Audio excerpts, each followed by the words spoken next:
အီးကိန်းဆိုမယ်အီးကိန်းဒါကတော့အိမ်သာပါဒီလိုထည့်လိုက်မယ်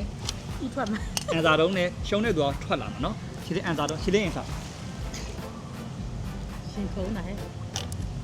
နှစ် နှစ် ဒီနဲတာအားသာကျပဲ အဲ့ဒါတော့ကိုထောက်လို့မရဘူးလား မရဘူးဒီနှစ်တော့ဒီခါဆိုထွက်လာပြီ6 6ဒီနှစ်တော့ဒီငါ6အော်မထွက်သေးဘူးလေရှင်းလက်ကြီးနဲ့ကွယ်နေထွက်တာကင်မရာလည်းမပါပါဘူးတစ်လောက်ပဲကြာပါစေတစ်လောက်ပဲကြာပါစေ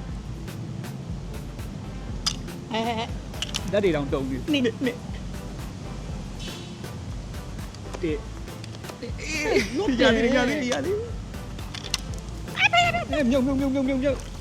လေးဇက်နဲ့ကွယ်နေနော်တစ်နှစ်တော့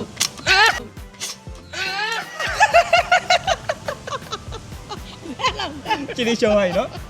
ကဲရှုံးသွားပြီဆိုတော့ ဟယ်လိုပါ အာပါပြီ ဒီလေးနိုင်တော့အဲ့ဒါလည်းမရဘူးနော် အေးโอเค ဒီလေးနိုင်ဆိုတော့လှုပ်ခိုင်းမှာစီလုံးကြီးနဲ့တဲ့ လောက်ကိုလက်လက်တွေတုံးတက်ပဲရှိတယ်တက်တော့မရဘူးလောက်ကိုကန်တာပဲ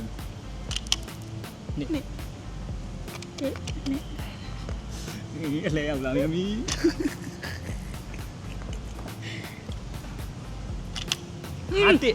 တက်လောက်တာလား အေးမရတက်ပဲ6ဒီနှစ်တော့ အော်လွတ်တယ်တခါခုနမသိလိုက်လို့ကြီးသူကပြီးသွားပြီဘယ်လောက်လဲဟော လေးပေါင်းမလာသေးဘူး ဖေဖေချက်ရှင်းလက်နဲ့မလုံးနဲ့ရှင်းလက်ကြီးမလုံးနဲ့6အနိုင်ကျင့်လားအနိုင်ကျင့်တဲ့ ကျော်ပါပြီလာ တေးပဲမရောက်လေခုနကတော့လာဒီနားလေးလာနောက်3လဆုပ် အဲ့ဒါကဲရှုံးလိုက်တော့ဒီဥစ္စာကိုကြည်နေတဲ့သူတွေစားလိုက်ပါရော လာချေလို့ဂုံး ဘာ ဖို့ လို့ပေါ်လေကြီးတယ်မဟုတ် ဂုံးဖို့